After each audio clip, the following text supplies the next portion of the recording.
Assalamualaikum warahmatullahi wabarakatuh. Izin Bapak dan Ibu dosen semuanya.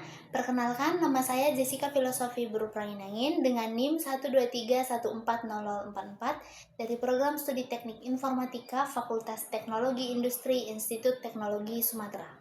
Pada kesempatan ini, saya akan mempresentasikan proposal tugas akhir saya yang berjudul Analisis Sentimen Opini Publik tentang Layanan Kesehatan di Indonesia melalui komentar TikTok menggunakan Natural Language Processing. Yang pertama, kita akan ke latar belakang. Seiring berkembangnya media sosial, TikTok menjadi salah satu platform yang sangat aktif digunakan masyarakat Indonesia untuk menyampaikan pendapat dan pengalaman sehari-hari, termasuk pengalaman terhadap layanan kesehatan seperti BPJS, rumah sakit, maupun tenaga medis. Komentar TikTok memiliki karakteristik yang unik, yaitu bersifat singkat, menggunakan bahasa yang tidak baku atau bahasa gaul, serta sering disertai emoji yang tidak selalu sesuai dengan konteks kalimat. Hal ini membuat komentar tersebut sulit dianalisis secara manual dalam jumlah besar. Oleh karena itu, diperlukan pendekatan Natural Language Processing atau NLP, khususnya analisis sentimen, untuk mengelompokkan opini masyarakat ke dalam kategori positif, negatif, ataupun netral. Melalui analisis ini, instansi kesehatan dapat memperoleh gambaran umum mengenai persepsi masyarakat secara cepat dan berbasis data. Namun, penelitian yang secara khusus membahas analisis sentimen komentar TikTok terkait layanan kesehatan di Indonesia masih terbatas. Hal inilah yang melatar belakangi saya untuk mengangkat penelitian ini. Kemudian kita ke rumusan masalah. Berdasarkan latar belakang tersebut, rumusan masalah dalam penelitian ini adalah yang pertama yaitu bagaimana proses pengumpulan dan processing data komentar TikTok terkait layanan kesehatan agar siap dianalisis. Yang kedua, bagaimana penerapan metode analisis sentimen menggunakan pendekatan NLP, khususnya model berbasis transformer seperti Indobird.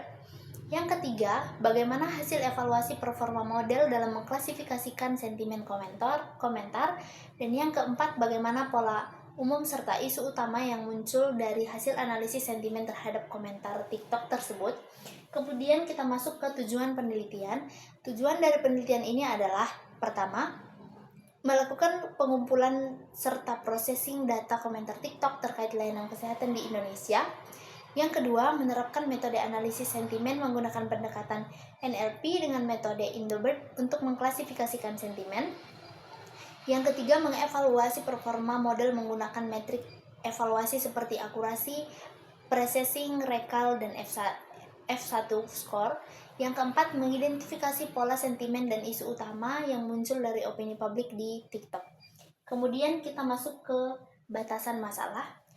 Agar penelitian tetap terarah, terdapat beberapa batasan masalahnya, yaitu data yang digunakan hanya berupa komentar publik TikTok yang relevan dengan layanan kesehatan, bahasa yang dianalisis adalah bahasa Indonesia dan bahasa gaul Indonesia, penelitian hanya berfokus pada klasifikasi sentimen positif, negatif, dan netral, penelitian tidak membahas rekomendasi kebijakan secara mendalam, serta melakukan survei atau pengambilan data primer. Kemudian ada kontribusi akademiknya. Kontribusi akademiknya ada dua, yaitu yang pertama, menambah literatur terkait bahasa gaul TikTok dalam NLP, menerapkan Indobird pada domain kesehatan digital Indonesia. Yang kedua, memberikan studi kasus baru untuk penelitian lanjutan. Kemudian ada kontribusi praktisnya, ada tiga, yaitu memberikan gambaran persepsi masyarakat terhadap layanan kesehatan, membantu instansi kesehatan mengidentifikasi keluhan dan tren isu. Kemudian yang ketiga adalah menyediakan sistem analisis sentimen sederhana untuk pemantauan opini publik.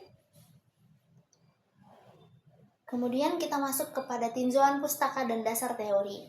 Penelitian ini mengacu pada beberapa penelitian terdahulu yang membahas analisis sentimen pada media sosial seperti Twitter, YouTube, dan TikTok menggunakan metode Naive-Bayes, SVM, CNN, serta Lexicon-Based. Sebagai dasar teori, penelitian ini menggunakan konsep analisis sentimen untuk mengelompokkan opini serta natural language processing untuk memproses teks tidak terstruktur.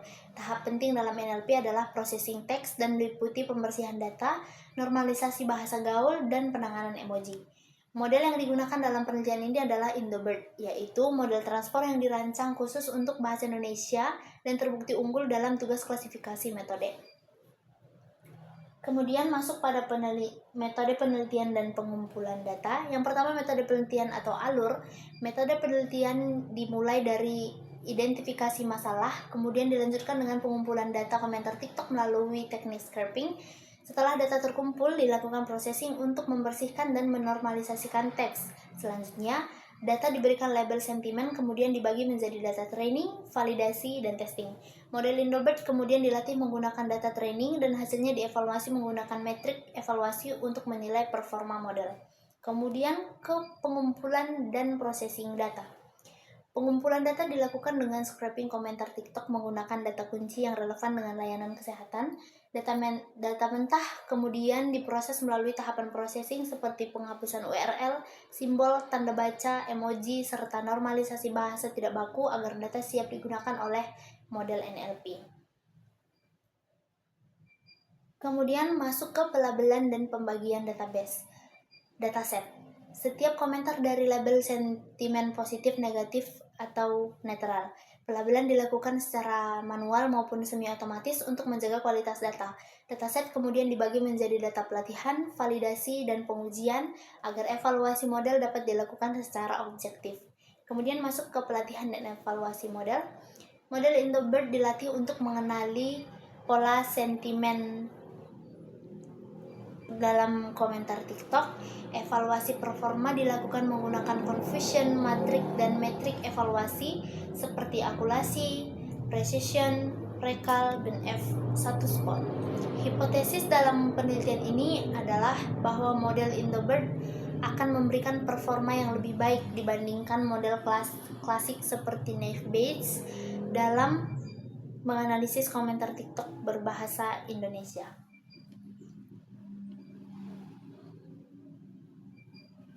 Terakhir adalah penutupan. Sebagai penutup, penelitian ini diharapkan dapat memberikan gambaran opini publik terhadap layanan kesehatan di Indonesia melalui analisis sentimen komentar TikTok. Hasil penelitian ini diharapkan dapat membantu instansi kesehatan dalam memahami persepsi masyarakat secara lebih cepat dan berbasis data. Demikian proposal tugas akhir saya. Atas perhatian Bapak dan Ibu, saya ucapkan terima kasih. Wassalamualaikum warahmatullahi wabarakatuh.